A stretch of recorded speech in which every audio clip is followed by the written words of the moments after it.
Well, first, Angelina and Brooklyn, I like to do a head and a heart check because we're in this crazy kind of time and space right now. And I'm going to start with you, Brooklyn, because are you secluded with your family? Are you isolating with your family? Yes. What has been your favorite way to pass this time? Because it's been a long time. My brother keeps me pretty busy sometimes. Sometimes I just get really annoyed with him. He's just like, I love you, BB. And I'm like, okay, give me a hug. Aww.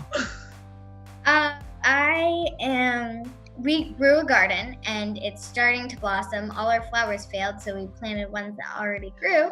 And we're harvesting some of the vegetables, which is really nice. I've kept myself busy. My mom and dad are showing me great movies. Yeah, sometimes it's been really boring. Yeah. But sounds like you're making the best of a really crazy situation. So I'm glad to hear that. And Angelina, I wonder, are you like finding the silver lining that all your kiddos are back in one space together? Or are you like, after 5 months, whoo, child, I am the mother of 6?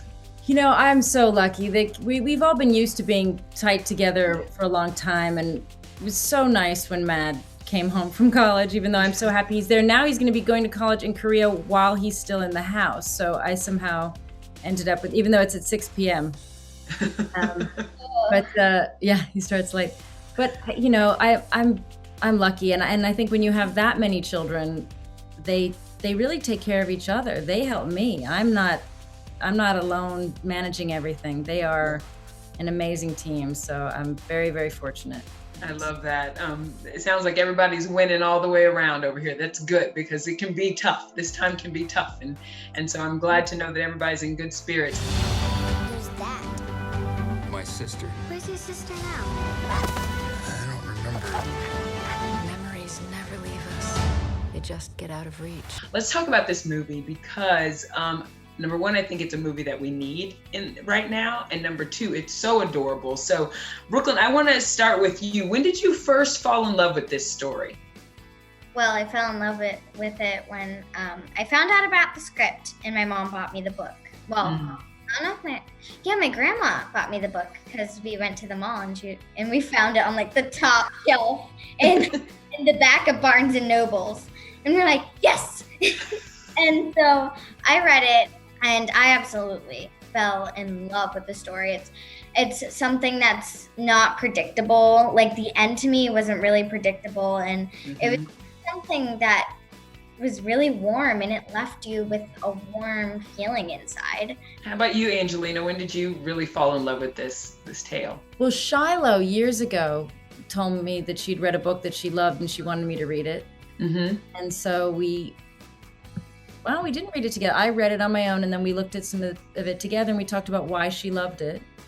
And then I inquired if it was being made, as you do, into a film.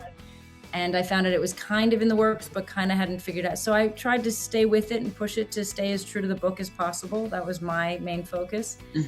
And I just think it's a very, very special.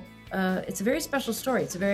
It's a true story. So of course it's an important true story, and I think that resonates with all of us, right? And especially with the environmental issues and the destruction of these natural habitats and poaching and what, you know, and we have young people who are activists now and aware of these issues. And at the heart of this film is also a young activist who can see what the adults can't see. And then we have also a central character in Ivan who is saying, this is your perception of me, what you think you know of me. You think I'm supposed to be this. That's not who I am. And will I be allowed to be who I am?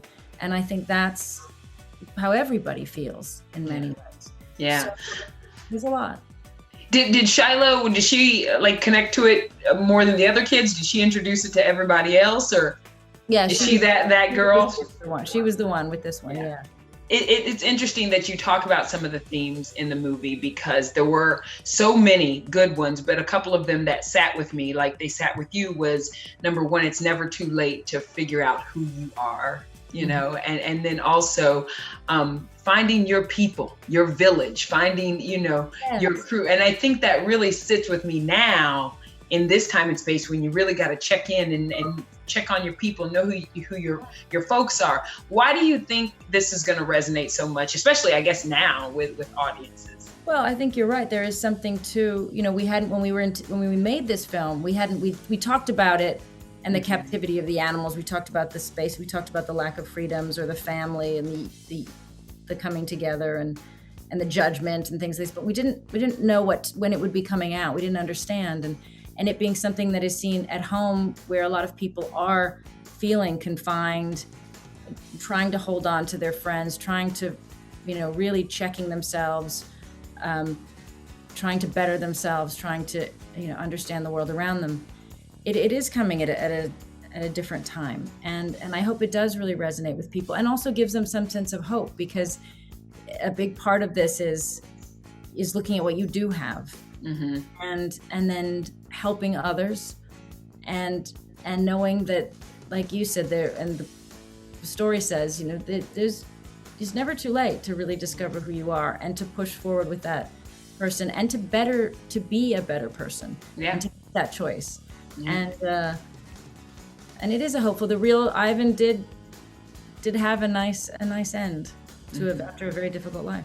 Did what she was going through in her journey kind of sit with you as a young person, really kind of trying to figure out your own voice and lane in life and what you love and to get over your fears and insecurities? Well, I really kind of knew who I was.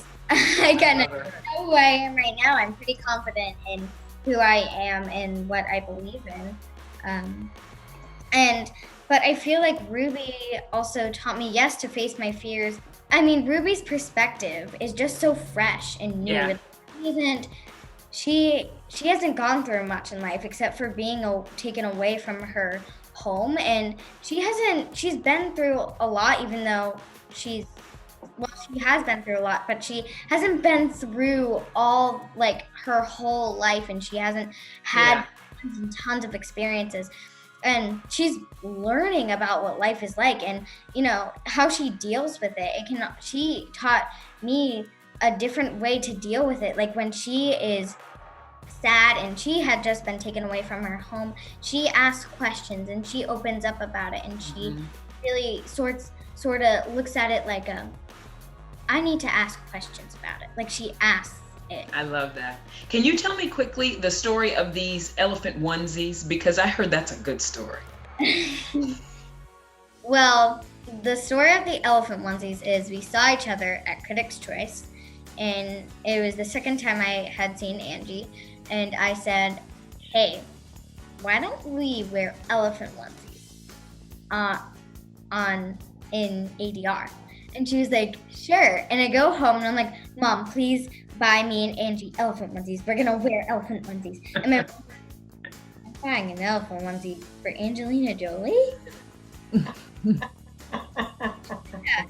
She's like, okay, what size does she wear? Okay, we get it all sorted out on the day. She shows up and she's like, hey, you did that before me. And so she pulls on her elephant onesie and we took a selfie and we rocked them the rest of the day, but it got hot, so we just tied them around our waist. Angelina, that makes me fall in love with you even more. I love a woman who loves an elephant onesie. How could you say no to that?